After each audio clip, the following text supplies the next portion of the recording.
All right, welcome everybody to Real Raw Health with your hosts, Nikki Burnett of Taste Life Nutrition and Matt Rowe of Parsley Pet. During our show, we are talking about your pet's health, raw feeding, and the health our pets bring to us with love, and a little human health as well. And nutrition, we dabble in on that. And we dabble in on a lot of other really good topics about how to get your dog as healthy as possible. So thank you very much, Nikki, for being on the show today. Yeah, no, this is a good topic. So we're going to talk about fats and rancid fats, and I think it's a really big source of confusion for a lot of people because I think that what a lot of people hear is fat in dogs is bad, but what we also heard for, I don't know, 70 years is that fat in people is bad, right? And so Incorrect. Yeah. It's crazy incorrect. Correct.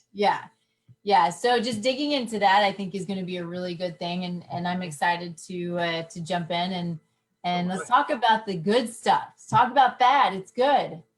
But how fat actually helps us. Our brain needs fat. Our brain is fat. Yeah. So when we take fat out of the diet, but what we're talking about is what happens when we let fat get rancid. Yeah. When you look at kibble and you look at how we feed our dogs today, I would say a majority of kibble is laden with rancid fats. Oh, yeah. Why is that a problem, Nikki? Why should I care that, my dog's eating rancid fat? So essentially it's inflammatory, which also means beyond that, if we were to take it a step further, I would say it's absolutely carcinogenic. And so rancid fat is oxidized. It creates a problem in the body. It's inflammatory. So we eat these things. And for us, for our dogs, it's something the body has to fight. If it's not a healthy fat or if it's a rancid fat, it's something the body has to fight and has to eliminate. So it creates that immune response. It creates that inflammatory process, and it creates disease. Disease is dis-ease, and that's the body. If it's the dis-ease is either pain and inflammation, or it's sick and dying, right? It's essentially. No, and we did a show last week on inflammation. So if you're kibble, that a food that your dog cannot naturally digest. It's not meant to digest grain. And so because they got these big pointy teeth, they're meant to eat meat. And so now if we, in that food that we're feeding them that they cannot digest, and now we throw rancid fats on top of it. And rancid fats happen because we take the food and we buy a bag that's way bigger than what we need because they're giving a deal on it or whatever it is. So let's say I have a 70-pound Catahoula and I bring home a 30-pound bag of dog food and it lasts me 2 weeks. That food then either gets rolled up and put into my pantry with a clip on top.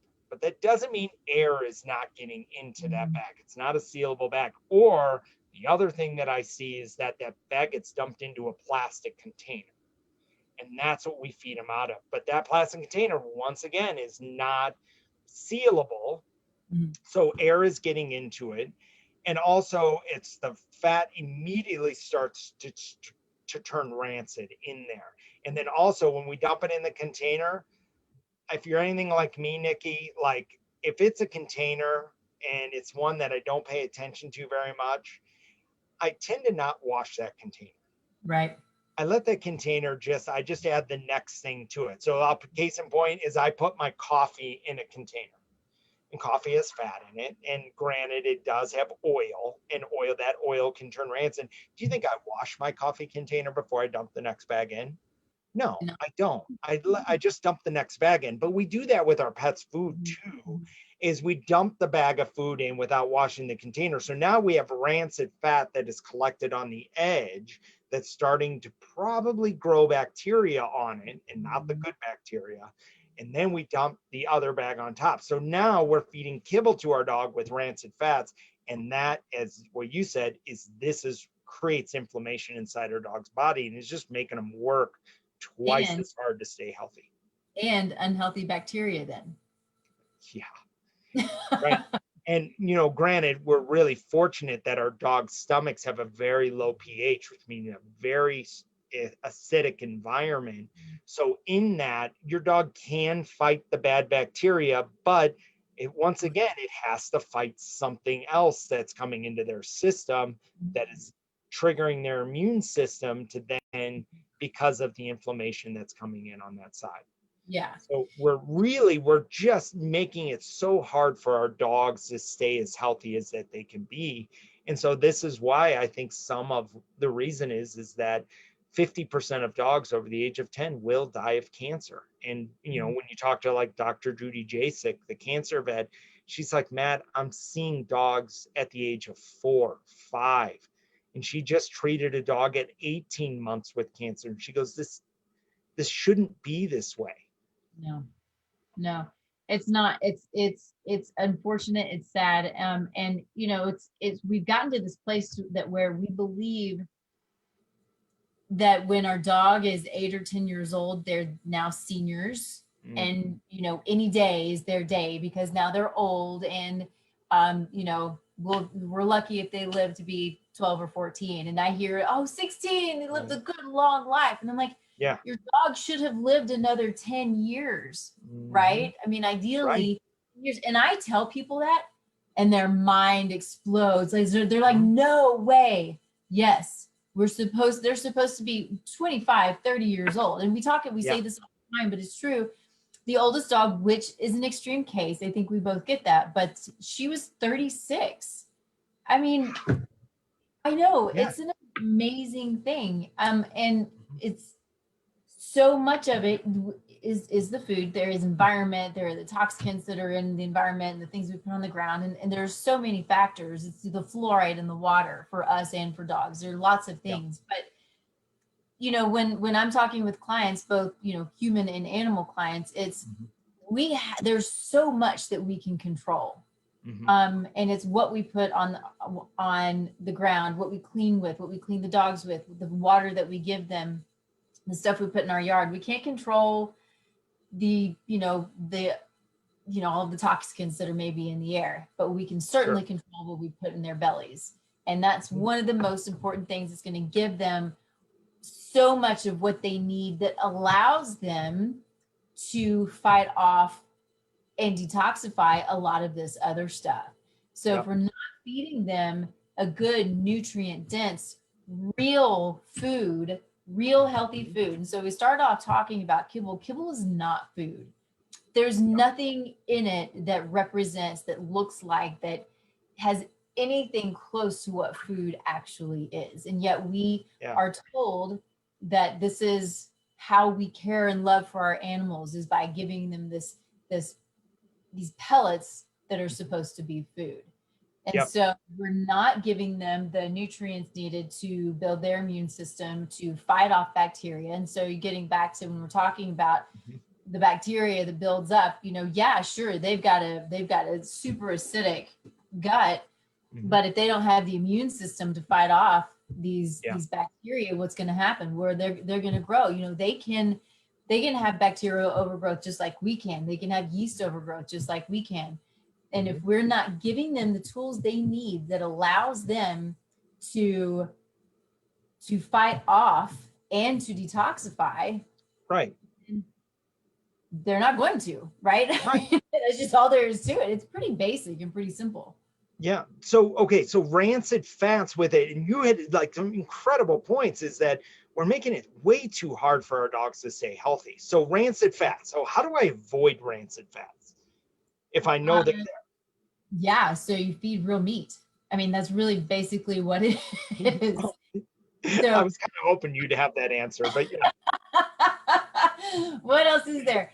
So, you know, and we want to be careful. We want to be careful with ourselves. I'll tell you a story that really is not related, but it is a little bit. I was with family and I was cooking for them. And, you know, there are things that not everybody knows that I know when it comes to food. And so I grabbed their olive oil that was above the stove in a plastic jug, right?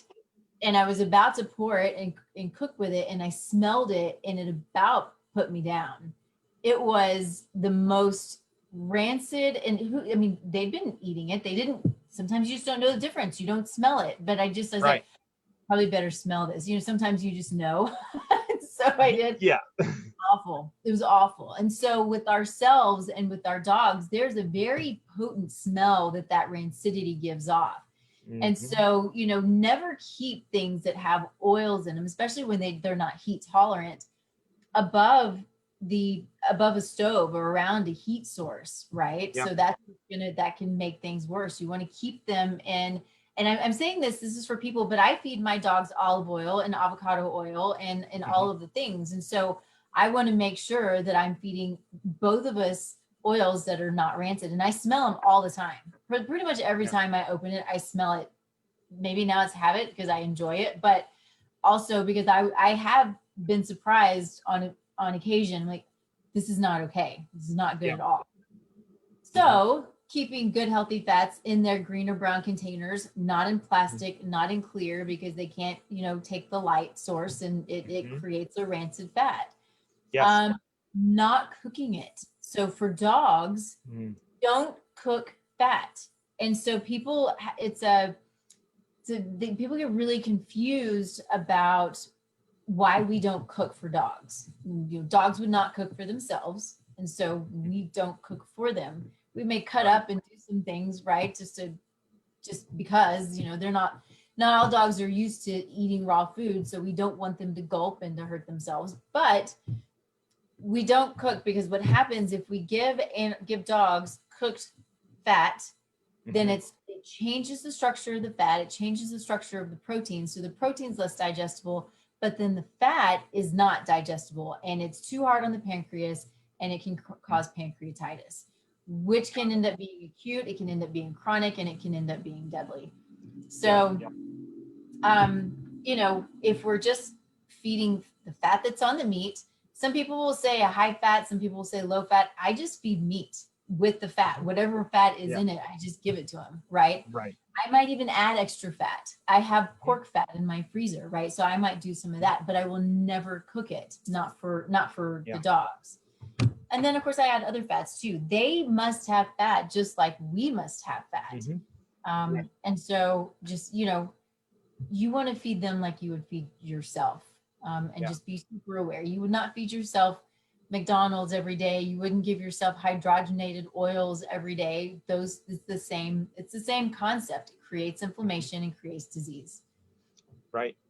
And and ultimately you're making it once again so much harder for your dog to actually thrive and to be the puppy that they want to be. So really with this is, let's say that I am not there yet on going towards raw, Mhm. and I'm still buying kibble. Mhm. And I know my kibble has got, if you read on there, it's got a meat product in there, byproduct, anything like that. And they're actually putting fat on top of there. And you can look at the fat content on the bag. So there's fat in the bag. It's not like Oh, you can say, I'm going to buy dog food that does not have fat in it so it doesn't go rancid. That's impossible. They do yes. not sell dog food that does not have fat in it. So then you have a food that can go rancid in there. So what I recommend on that standpoint is to don't buy the 30-pound bag. Mhm. Yeah. Buy raw. No, I mean, you buy a Yeah. smaller bag. Just don't buy it, period. Yeah, just don't buy it.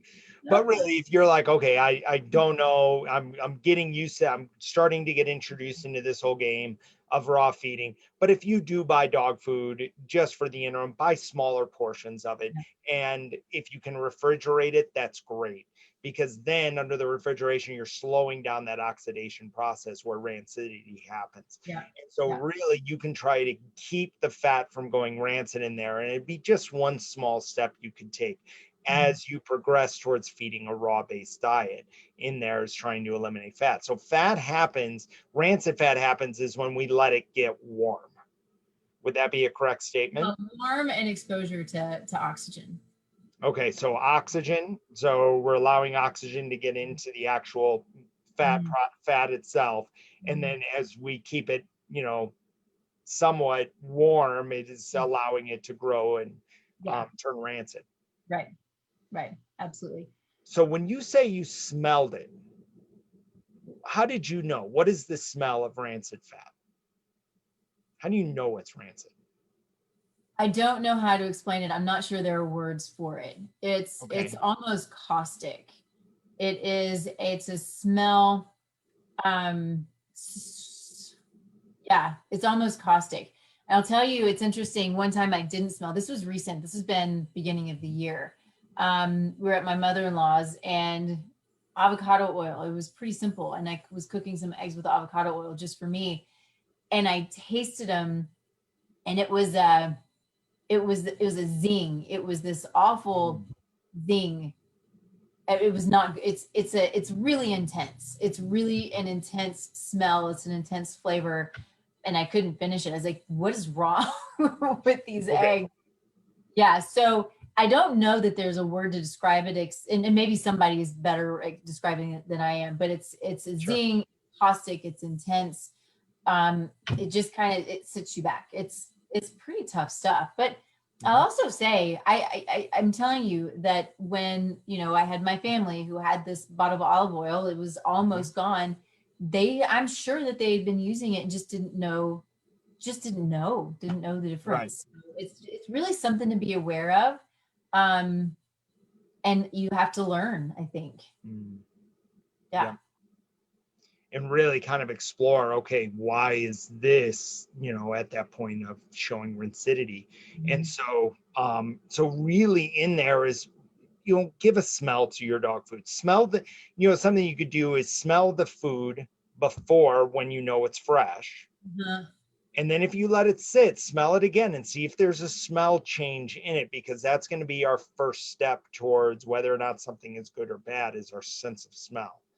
Because we don't Yeah. taste it, because if it's bad, then all of a sudden we get sick. So our smell basically points to, should I be having this or not? And if we're not used to what that rancid smell is, experiment.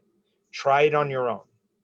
So here's the hard part, though, in my mind, is that the smell of dog food is so intense, and Mhm. and for me, it's so off-putting anyway. Yeah. But it's such an intense smell that honestly, I don't know that I've ever smelled rancid dog food, but I'm sure that I've had it in my house. I mean, I fed dog food Sure. years ago, right? And so, and I did the same thing. I had the big bag, and I would keep the bag, and then I take the bag and I'd put the whole bag into the plastic carton. Well, then I just dumped it into the carton.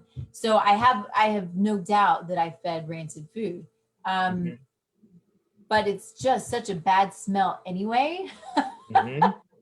I Yeah. don't, I don't know. I don't know honestly if it's. I mean, I'm sure somebody can smell it. That's just where we go back to. If you think you got to do it, and I want to make a point about why people think that they still need to feed kibble. But if you think you got to do it, put it in the fridge. I think that's a really, really good idea.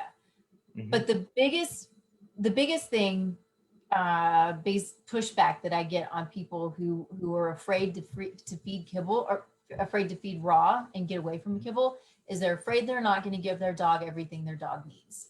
They're afraid of missing nutrients. And I'm Yep. going to tell you, and I think we say this every week, but you cannot do more harm to your dog than by feeding it kibble. Yes. Period. Period. Mhm. Yeah. Yeah. 100%. So if you're, concerned about, nutrients and stuff like that, we actually had Leo tested here in the last month. And so Nice. Leo's been on a raw diet for the last 4 years, and all this dog gets is just the tube of raw meat, and he gets the appropriate amount every day. And that's really, I have two teenagers, like, trying to talk my kids into cracking an egg on top of it.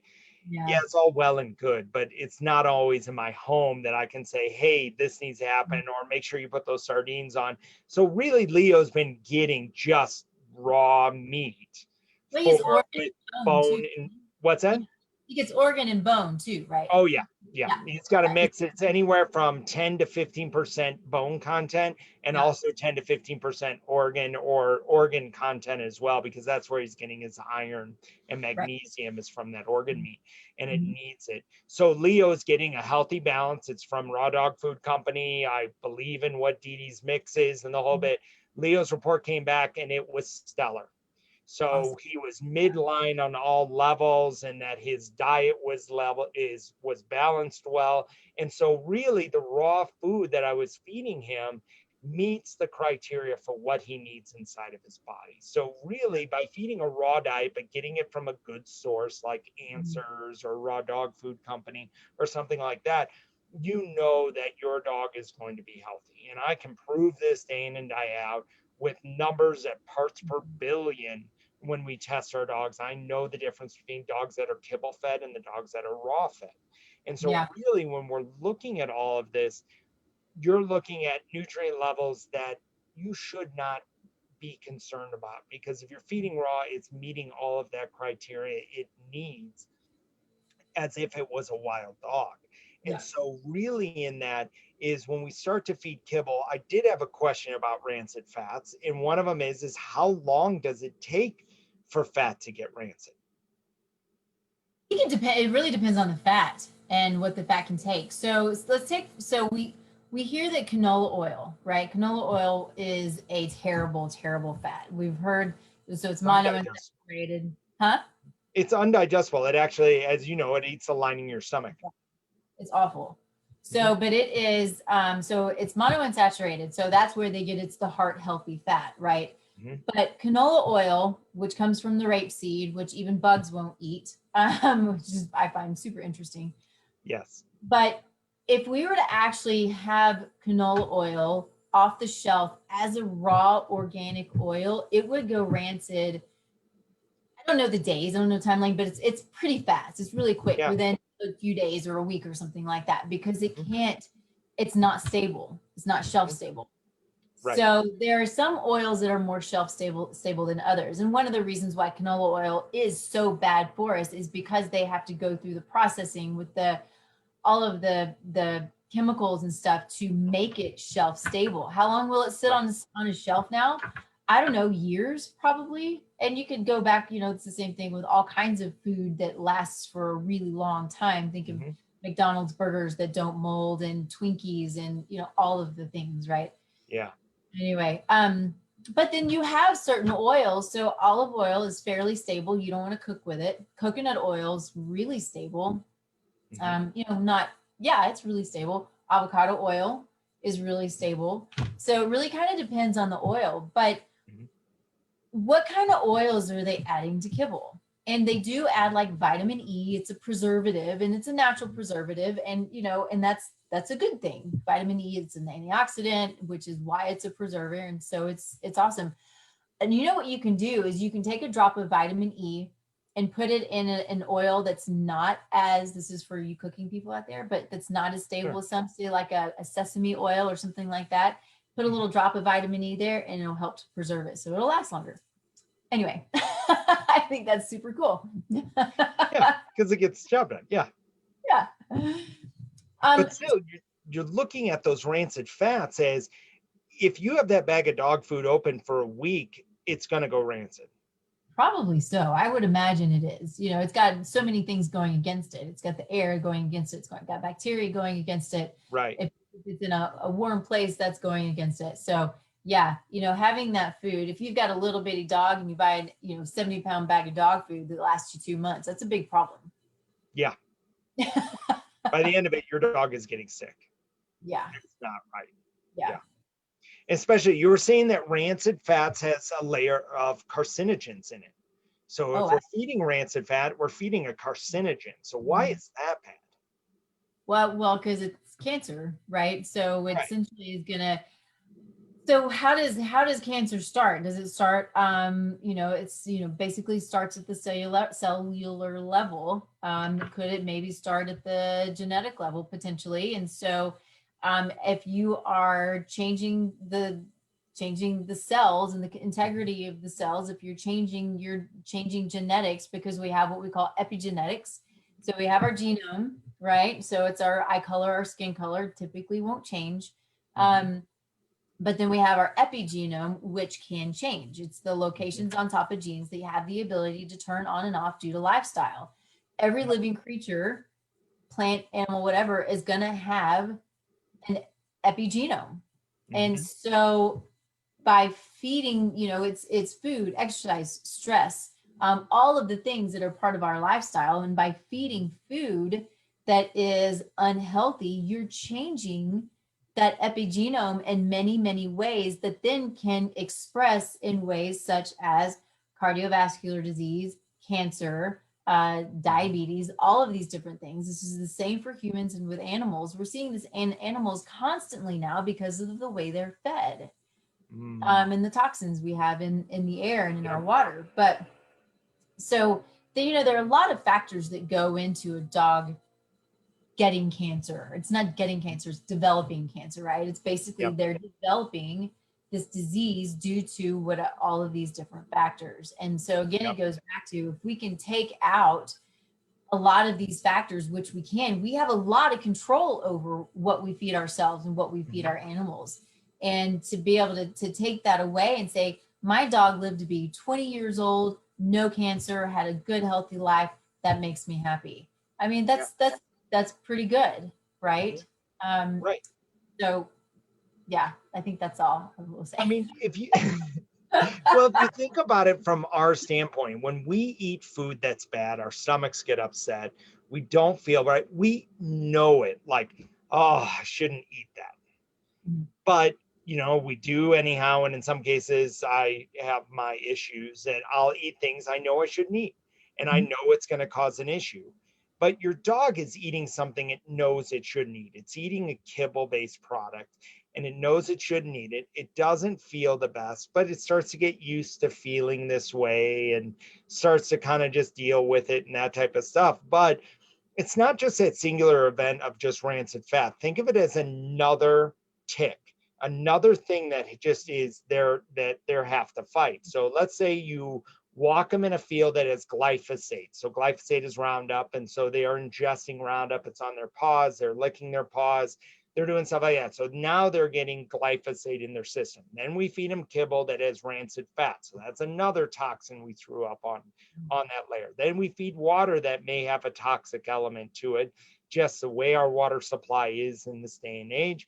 Yeah, it has toxins in it. Let's say it has fluoride, which is a neurotoxin inside that water. That's another thing they're fighting. Then let's say just they had some vaccines that were given to them at their recent vet visit. Now it's another toxin that they're fighting in their system.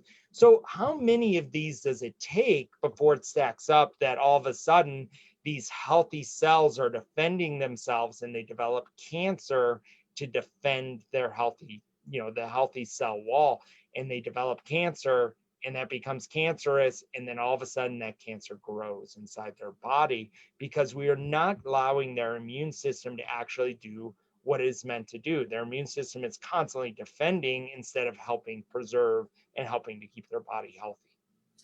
And so cancer is essentially cells that have gone haywire, right? They've, they're no longer normal cells. They've mutated. They don't do the same things as normal cells. They don't turn on and off, and they're like these crazy little monsters that develop inside of us. And so what we know is us dogs, we get cancer however many times in our lives. We get cells that mutate. But if we're healthy, we have an immune system that has those cells that go after, they'll envelop them and they pull them out. And so same with dogs, they should have the ability to fight it. Things mutate all the time, and that's a part of life. And so giving ourselves, and that goes back to the nutrition piece of it, is feeding or giving the tools to the animal and to us, but giving the tools that allows the body to do its job. I have cancer. Okay, I'm going to get rid of it. I have, this inflammatory process or leaky gut. Okay, let's give the tools to allow the dog to be able to deal with it. And if we continue with kibble, I'm going to say it a million times. I don't care if you pay $500 for 5 pounds of food. If it's a kibble, there's nothing good to it. Zero. There's literally nothing that I can think of that's in this food because it's not food. Right. Correct. You're 100% correct. So this is something that, this is, our show and everything we do is we do tend to harp on feeding raw a lot because we see raw as us eating our vegetables, us eating a healthy diet. And when we do, we lose weight. We feel healthier. Our skin gets better. Everything that we do every day gets better because we're eating a healthier diet. So we want this same thing for your dog. We want your dog to live in this healthy state so that they can live to be 20, 25, hopefully 30 years old, that your dog is with us for a long, long time. So, what is the best next step, do you think, for everybody watching the show today? And I guess for one, I want to say that I think that we're pretty well versed and we're pretty comfortable with what we're talking about. But do your own research, look out there, go to, you can look, we have, resources on our websites. You can go to Karen Becker, Dr. Karen Becker. She's amazing. Rodney Habib, who is the dog food, what's her name? The dog food. Susan Thixton, Truth and Pet Food. Truth and Pet Food. Thank you. She's got amazing stuff out there. She's really good. And so, these are people who we know, not directly, but we we know and trust and we follow. And I think too, what I love, and so being a functional nutritionist, data. I love data. I love looking at labs. This is what helps me understand bodies. And when I'm working with clients. And so we're not just talking about this and saying this is what you do because we think that it's great. This is what we do because we see it in labs. We see it in, the labs. You have a lab test that lets us know what the dog, what it looks like and gives us data and shows this is where your dog is. These are the nutrients that are either in excess or missing, or the heavy metals or the toxicants that are too high. And it's probably because of this reason, whether it's dog food or what you're feeding, what you're washing bowls in or whatever. But point is, we then know how to change it. We have the data, we know how to change it. And then we test again. And guess what happens? Oh, we made some pretty big changes. And I now have a dog who's healthier. Okay, is there something else that we need to change now? And it's the best thing about labs is the ability to make changes as you go, just based on data. I love data. It's awesome. And so that's why Parsley Pet is such an amazing company in what they do, because we're not just talking just to talk. This is on paper data, and it's awesome stuff. Yeah, you're absolutely right. So how can individuals get a hold of you, Nikki? I know you have a course coming out. I know you're doing a ton of really awesome stuff with Taste Life Nutrition. So what is the best way somebody can get a hold of you? Yeah, so tastelifenutrition.com is the website. It's Taste Life Nutrition all over, social media, Facebook, Instagram, that kind of thing. I do have a course coming out. It actually was supposed to already have launched, or at least we have a 5-day challenge that we're starting with, just to kind of hopefully get some excitement around it. Had a couple of little glitches, but still working on that. So within the next few days that will launch, and then the course itself will launch probably within the next couple of months. Hopefully not that long. I'm hoping within a month or so. But it's a good course. We talk about, it's really a big, well-rounded course, and it's for anybody who's interested in health and optimizing their health in understanding their individual body. Is the goal, is to help people not look at, I have to do what everybody else does because this is what makes them healthy. Is what makes them healthy, and what does my body need to be healthy? And that's what we're really, really excited about. It's me and a couple of neurologically based chiropractors who have put this together. It's been a hell of a lot of work and a hell of a lot of fun. And so we're super, super excited about it. So yeah, thanks for throwing that out there. No, that's a problem. And I was thinking about it while you were saying that, could I take the 5-day challenge with my dog? Yeah. So if my dog is not feeding raw and it's like, all right, I'm going to make this leap. So then you could almost enter the 5-day challenge, but have your puppy do it too with you, where you're feeding your puppy raw over on one side and you're adjusting your diet on the other. So you guys are going through this together. Man, I love talking to people like you because you just made my mind explode. I love that. That's such a good idea. So Yeah. take the 5-day challenge with your puppy, feed your dog raw, but at the same point, engage in Nikki's course and take this 5-day free challenge that she's putting out there so that you can engage in that. So you're going to take these next steps together with your puppy, and both of you are going to get healthier. You're both going to go for better walks. You're both going to live a more, you won't know how good you can feel. Yeah. So if you want to get in touch with us, you can always go to parsleypet.com. Really, you can email us at info@parsleypet.com, but really take a look, go on our website and take a look at what we offer, and think about next steps with the nutritional blueprint and knowing where your dog is nutritionally and where you can adjust their diet so they can have the ultimate happy life that you know that they can live. So I Yeah. want to thank everybody for joining us today on Real Raw Health, and keep an eye out for next week, this same time, 3 p.m. 3 on p.m., Thursdays. not We are 4. going to have another show, and we're excited about this one. So next week's show, we are going to talk about, it's coming up. I'll tell you in a second. Can my dog be a vegetarian? Oh, yeah. That's going to be a good one. I'm excited about that one. Yeah, so I'll let you know a little bit about that show. The answer is no. So, but we're going to talk about it why, and talk about why being a vegetarian is great for humans, because I have molars and I'm designed to eat vegetable matter. And it's how I, grow and get stronger and bigger and faster. And but for your dog, they have pointy teeth. They're carnivores. So Yeah. join us next week. Can my dog be a vegetarian? All right. Thank you so much, Nikki, for being with me Thank today. you.